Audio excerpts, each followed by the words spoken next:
All right, Nuggets fans, welcome in to Pickaxe and Roll, brought to you by our good friends here at Mile High Sports. I am your host, Ryan Blackburn, at NBA Blackburn on Twitter, part of the Mile High Sports Podcast Network, and I am here. I'm ready to discuss what was an unfortunate Game 5 loss by the Denver Nuggets to the Oklahoma City Thunder last night. Final score 112 to 105. Really tough one. This was a brutal one, and especially coming on the heels of Game 4, where Denver gave up a fourth quarter lead at home.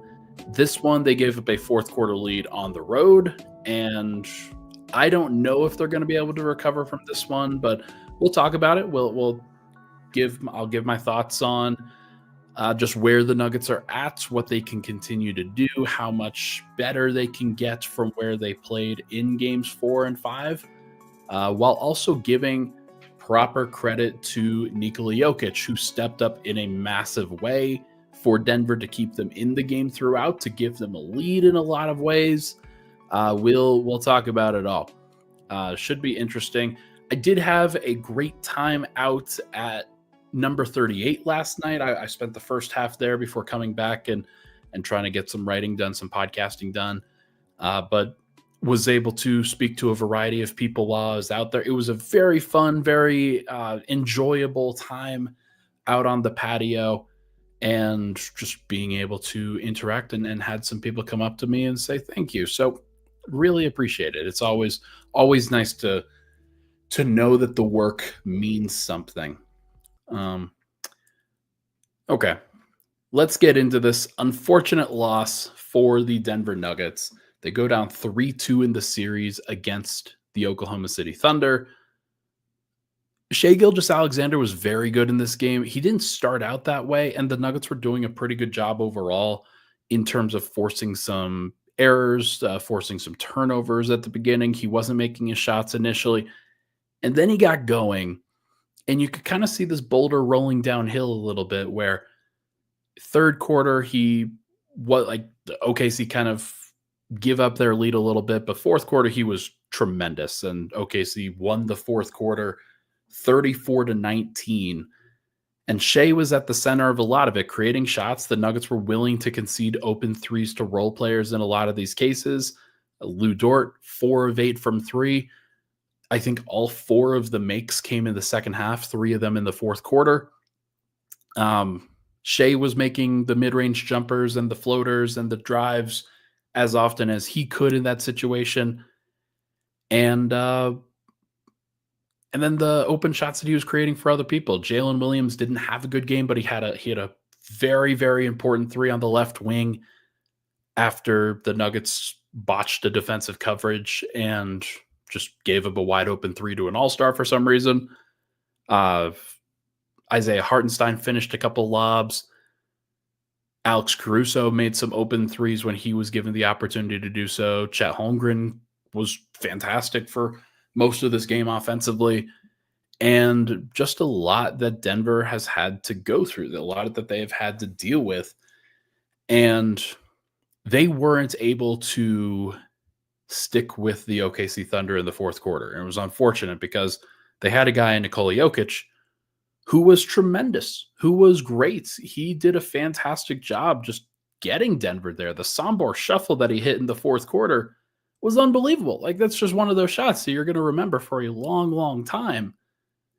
And it's unfortunate that it came in a loss. This was one of those games that it was just nice to see him bounce back in this situation. I did kind of predict it. Definitely want to take some credit, of course, but not really. But yeah, you never expect Jokic to be held down for the entire time by OKC, despite the fact that OKC has a tremendous defense. Jokic is a tremendous player. So he was able to bounce back and score 44 points in this game, was clearly the best player on the floor. OKC was just trying to survive. But they got 6 folks in double figures, including 31 from Shai. And the Nuggets just had 3 players in double figures, including Jamal Murray, who had 28 points, but on 27 shots, and Aaron Gordon, who had 13 points on 13 shots. Not like elite efficiency from either of those guys, clearly. And then nobody else was able to crack double figures for Denver. And I think everybody was under 50%, except for Julian Strawther, who was 1 of 2 from the field. But let's focus on the good. Let's focus on the good first and foremost. Jokic was unbelievable. And I do think that there is a good positive indication that if the rest of Denver can get their stuff in order, I think that Jokic is good in this series. I think that he's going to be okay. The middle of this series, games 2, 3, and 4, were so jarring from him in terms of how bad he was playing consistently that it was just nice to see him break out of that. But more than that, he was locked in. He was getting the offensive rebounds he needed to. He was establishing position. He was making the jumpers that he needed to. Some of the threes, like the 2 threes that he hit in the second quarter, were ridiculous. And then the 3 that he hit, the Sombor shuffle with nobody was doing anything, was absolutely ridiculous in and of itself. It was fantastic. And if Denver can get that kind of performance, or maybe something close to that, over the course of games 6 and 7, Denver can still win the series. I believe that. I genuinely believe it. It's just going to take some better all-around efforts, better all-around performances from the rest of the team, like just straight up. And we'll see whether they can, but I'm very curious to see how they handle this. Let's talk about the rest of the guys. I want to focus on Murray first. In the third quarter, Jamal helped extend Denver's lead and put them into a place where I thought the game was not over, but like I thought the Nuggets had a really good, they're in a really good spot, in large part because Murray took over in that moment. It was Jokic, but it was certainly Murray. They deserved, I think, it was a pretty good opportunity for them overall.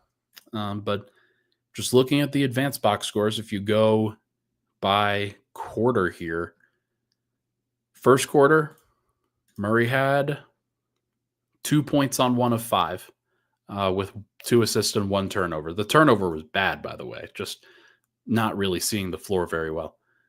Second quarter, 9 points, 3 of 6, 2 turnovers there, 0 assists. He got the shooting going a little bit in the second quarter.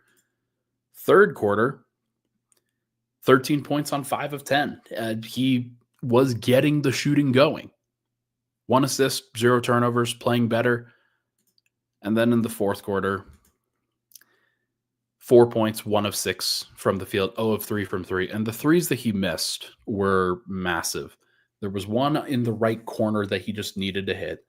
And there was another one in the left corner immediately after getting a rebound from kind of an off the dribble 3 that he missed both of them, missed one off the dribble, and then got his own rebound, went to the left corner. And those are shots that if you're Murray and you're fully dialed in, you're fully locked in, like I believe that he wanted to win last night. That's not the criticism. He just needed to make that shot in that moment and didn't. And it's too bad because Denver had those opportunities. Christian Braun made his first 2 threes in this game, didn't make a 3 for the rest of the game. And while guys like Lou Dort and Jalen Williams stepped up in the closing minutes, in like Alex Caruso was making shots throughout the game, Christian Braun was getting opportunities, but 2 of 8 from 3, 3 of 12 from the field. He just appears a bit overwhelmed in this stretch, and it's not really a surprise. He's in his third year. This is his first major opportunity in the NBA and the first major burden that he has had to carry. But Denver needs him to be even better, and he just hasn't been good enough overall outside of a couple of performances. Michael Porter, like, so here's Aaron Gordon was always going to close. There's no question about that. He played reasonably well. 13 points, 5 rebounds, 3 assists, 1 steal. 6 of 13 is not the best. 1 of 5 from 3. and then 0 of 1 at the line. 3 turnovers for Gordon. He still got to keep the turnovers under wraps, but overall, like, Gordon was supposed to be out there. Murray's supposed to be out there. Of course, you trust Murray in that situation. Jokic, obviously, out there. Christian, you kind of have to keep him out there for defensive purposes because he's a hustler. He's somebody that can switch all these actions. You're going to trust to execute the defense well. The question was, who do you close with in the 5th spot? And it was going to be either Michael Porter Jr., who went 1 of 7 last night and was just horrible. It was going to be Russell Westbrook, who went 1 of 7 last night and was just horrible. Or was going to be Peyton Watson, who went 1 of 4 and 1 of 3 from 3, but was hustling and like was making a lot of hustle plays and had a couple steals, had 8 rebounds, including 3 offensive rebounds, and just making a lot of the connective plays that you need to make to keep a team in the game. I think that Peyton Watson probably should have been the one to close last night. Also, shout out to the good minutes that Julian Strawther brought. I don't think that he earned a close, but like, I understand why some people would say that, but he just, like, you can't trust him in that. You cannot put him in that situation. It's an impossible place for anybody to be put in that has not played enough in the series. But Julian has showed up in this moment, showed up in the series, and deserves to play. Like, it's been nice to see that. But they probably should have closed with Russ. If it wasn't going to be Peyton, they probably should have closed with Russ just to keep another defender out there, another hustler, another somebody that could run in transition that you trust in that moment. Adelman put Michael Porter out there, and I get why. Like, here's the thing. Before last night, Denver was plus 12 in raw plus minus with their starters on the floor. And that includes game 2, where they got the doors blown off of them. So in games 1, 3, and 4, the starters have been really positive. They've been a really good unit. And a lot of that, like, you can't just blindly give credit to Michael Porter, but his game 3 was very good. And his spacing does matter. It does, as does his rebounding when he's able to do that. So it's a really tough choice. And they probably needed the defense in that moment. But Russ didn't give enough in the moment, like in the first 3 quarters or so, to really justify being out there. He got subbed out at the 10-minute mark, and I think it was deserved. But like, Denver just ran out of guys. They didn't have another good option that they could go to, another trustable option in that moment. Usually, if you're in that situation, you find somebody that had been playing pretty well and you could go to them. But Russ wasn't there for them in that moment, and they needed him to be. Porter, like, he's hurt. It's pretty clear that he's hurt. But also in this series, it's a tough series for him because you need guys that are going to hustle. You need guys that are going to execute the defensive scheme at a high level, and he just didn't do that. And it sucks because Denver was very close to winning this game. It came down to the margins at the end, and those margins just did not go Denver's way. Part of it is because this is a road game. Denver didn't get the good, like, they should have won game 4, but they didn't win game 4. And now they lose game 5, and now they're in a tough spot. Now they're down 3-2 in the series, but is anybody really surprised? It's not about surprise. It's just the fact that Denver has had to deal with a lot, and this was the best team in the NBA that they are facing. They had to face the Clippers, who were unbelievable down the stretch of the regular season and then challenged them in the playoffs. And now they're facing the OKC Thunder, who, like, I don't know if you're looking at the rest of the NBA. I think OKC is still probably the best team. Like, still think that they are a team that is going to challenge pretty much everybody that they face, except maybe Indiana for some reason. Indiana's been great. But, like, look, I give them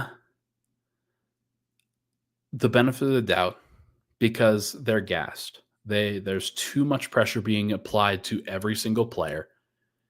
And last night, Matt asked me, what grade I would give each of the Nuggets. And I didn't give a lot of them like massively positive grades. Maybe I should have given them more positive grades, like better than like C's and things like that. But Denver's down 2-3 in the series. I think it's fair to not hold them accountable, but like talk about what's actually happened here. And the reason why Denver's down, it's because they just haven't gotten enough complete games from everybody. If they got one other player to really go along with Jokic and have a very positive game, then they probably win. But they didn't get a single really positive performance other than maybe Julian Strother. Just from like a expectations versus reality kind of situation here. And it sucks because this was the first game out of three, or out of games 2, 3, and 4, now game 5, that Jokic actually played well. Like, this was the right opportunity. This was the time. And it sucks because they could have stolen this one on OKC's home floor and then been trying to close this series out in 6 games. Now they're going to have to do it the hard way. Now they are going to have to they're going to have to win game 6, which they can do. And then they're going to have to go on the road again and win game 7. We'll see whether they can do that. But tell you what, let's take a break. When we come back, we are going to chat about, can Denver recover from this? What can they do? And just kind of give some general thoughts on where the Nuggets are at. We'll be right back here on Pickaxe and Roll.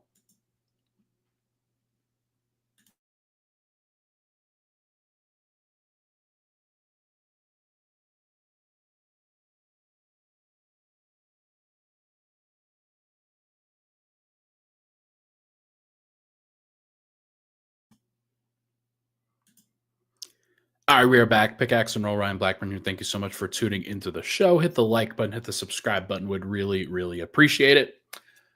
Okay. Really tough stuff overall in this game. Through 5 games, though, the Nuggets have played 4 incredibly competitive games with OKC. And then game 2 was game 2, and you kind of knew that one of those games was going to happen throughout this series. It's still possible that game 6 or game 7 is like that too, but I think that Denver has, outside of one performance where they did not show up, I think that they have largely acquitted themselves in this series as a competitive force against OKC. It's why when everybody had preseason positive expectations, you were justified in that. And OKC has struggled a little bit overall in terms of what they're being asked to do, what they are providing on a consistent basis. They're still trying to find their way, but a lot of that is because of Denver. A lot of that is because of what Denver is doing to them and forcing them to have to manage. Give Denver credit. Give them credit for being able to drag OKC down into the mud a little bit and being able to handle that themselves. They deserve credit for that. I think that they don't have enough guys. I think that the burden of Julian Strother having to be the 8th man in this particular series, Michael Porter being hurt, and not having somebody to step up for Michael Porter in some of these cases where he just has not been good enough, in part because of the shoulder injury. I don't want to give it all to the shoulder injury, but he's clearly in pain. Not having somebody else that could really step up and just take on that extended role is tough. Was that a fair expectation for Denver to have heading into the playoffs? No. Michael Porter was healthy going into the playoffs. He was somebody that they could trust, but things like this happen and it sucks. Michael's been able to kind of battle through it here, and it's been good to watch him. And he has shown a lot of composure, a lot of conviction, but I also don't think that he's been very good in this series overall. That's just straight up. It's a very tough situation for him to be in, but he has not played a good series, and we just have to be able and willing to talk about it. Um, what does Denver do if like oh so here's the thing. JK Walrus says it here. At least we'll get lidocaine Mike for game 6.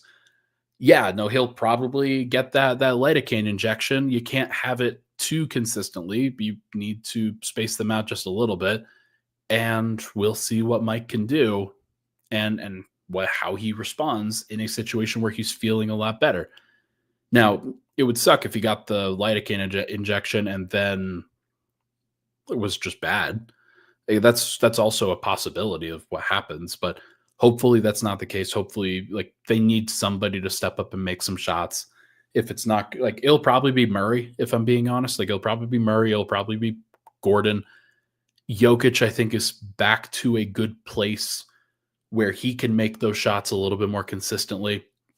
But overall, Denver just has not enough options.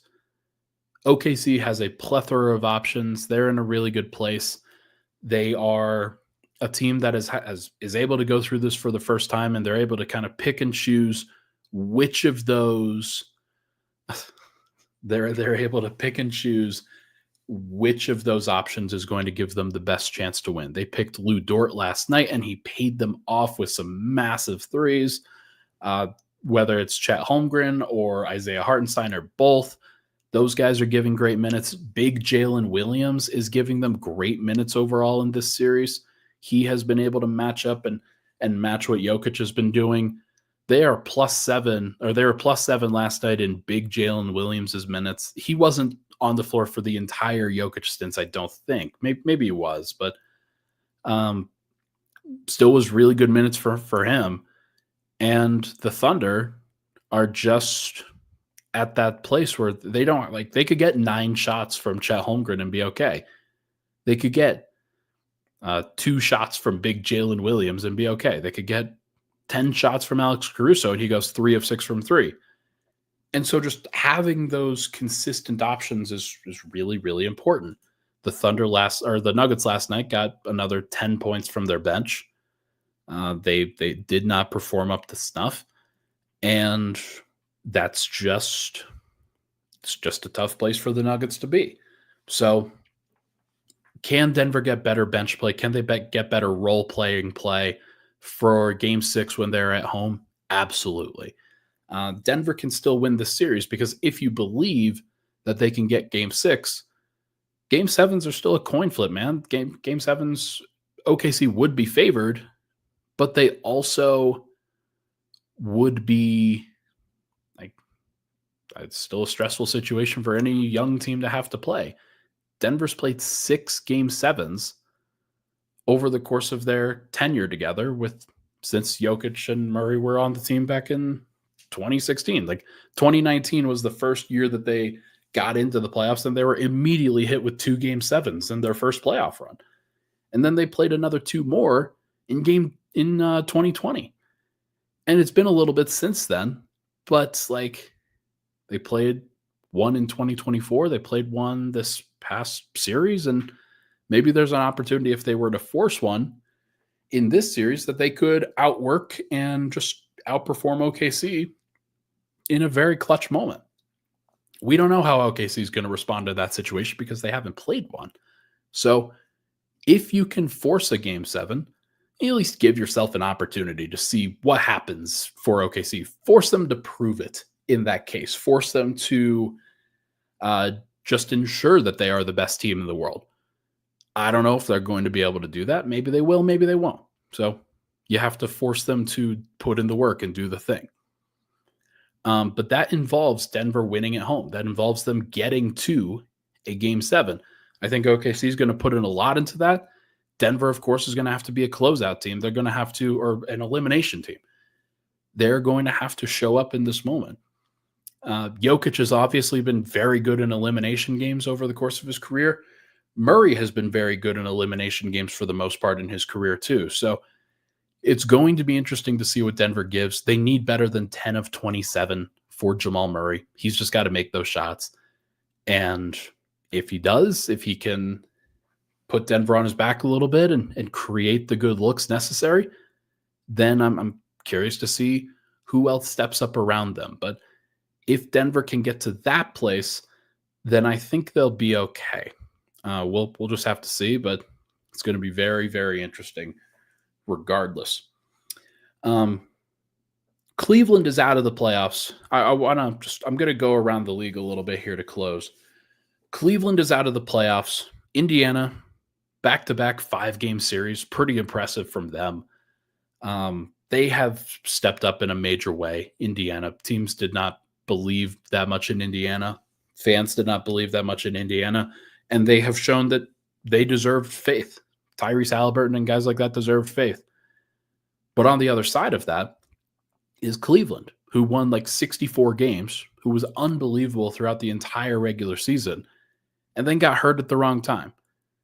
They have injuries to Darius Garland, Evan Mobley, DeAndre Hunter, Donovan Mitchell. Clearly those guys are in a tough place, and this is a tough way for their season to end. But even what I'm trying to kind of get across there is that teams that play really well and play really well during the regular season don't always make it.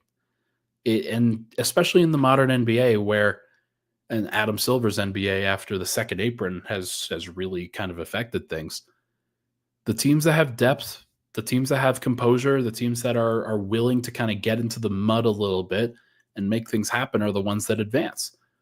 Denver has forced OKC into the mud, and they have done a lot of good things just to get to this place.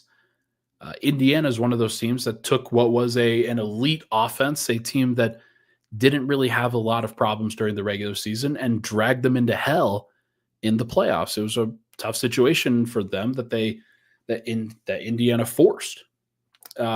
Boston's situation is a little bit different from that because of the Jason Tatum injury, but even before that, they were probably going to lose that game and go down 3-1 in the series against the Knicks. The Knicks have shown up. They've shown that they're willing to kind of play in the dirt a little bit and play physical and battle and do the things like that really great teams do. Minnesota did that to the Lakers, has been doing that to the Warriors. These are teams that show up, elevate their level of play, their level of physicality, their level of defensive effort in the playoffs, and show that they're a little bit better than where the regular season version of them was at. And so Denver, I do think they're in that tier. I think just based off of how they've handled themselves, I think they're in that category. They're made of a lot of the right things. Jokic, Murray, Gordon especially. I think Christian Brown is made of that. He's going to have to continue to grow. Porter, I think, is made of that too, but there's, I think, a little bit of a gap there in terms of the need. Denver needs somebody that can space and hit shots, of course, but they also need somebody who can step up and be not a defensive, and Porter's not a defensive liability, but just somebody that can add to the defense is how I would describe it. But all these teams have really stepped up and I think surpassed expectations in a lot of ways. Indiana was the lower seed. New York was the lower seed. The Wolves are technically the higher seed over the Warriors, but I think a lot of people would have thought, actually, I don't know, because the Wolves, I think, were favored in that. But Steph got hurt, and that one's kind of an outlier, I would say, that entire series. But the Wolves have also stepped up and shown that they deserve to be there. And then the Nuggets. They have earned my respect for sure. It sucks that it ultimately hasn't happened well. You can't, this is not a moral victory kind of thing. If Denver is going to go out in this one, then they're out. They didn't win a title. They didn't advance to the conference finals. Yes, they fought against the Thunder, but ultimately, if they don't advance in this series, or if they don't even force a game 7, then it's probably a failure. But not that bad, because the team already fired their coach. They fired their GM. I don't think any of us thought that they would really be in this place. You could lie to yourself a bit and say that you you thought, oh well, they have an opportunity here. We'll see what they do. But I just don't think that anybody really thought that they were going to be a massive factor in kind of making the Thunder sweat a little bit. But we will see what it looks like, and I'm curious to see what happens from here. Game 5 was tough. Game 6 is going to be insane. The environment in Ball Arena is going to be crazy. Nuggets fans are going to try to will the team back into it, and we'll see if Denver can pull out a win and force a Game 7. But they are in it. They are clearly in it. There's an opportunity for them to do this and an opportunity for Denver to still be the team to advance. But it's going to be tough. And Jokic is going to have to do a lot of what he just did in Game 5 while other guys also step up. So we will see whether they can do that. All right, folks, that is going to do it for this episode of Pickaxe and Roll, brought to you by our good friends here at Mile High Sports. Thank you so much for tuning into the show. Hit the like button, hit the subscribe button. Would really, really appreciate it. Next I will be back on is, I think, Friday morning. Not going to do a show tomorrow morning, but I will do a show on Friday morning. But you can catch me today on MHS Today at about 3 o'clock, 3:30. I think 3:30. We will see what ultimately happens there. But make sure to check me out. Well, we'll talk a little bit more about this game and where the Nuggets stand going forward. Thank you so much, everybody. Have a good one. We'll talk to you guys very soon.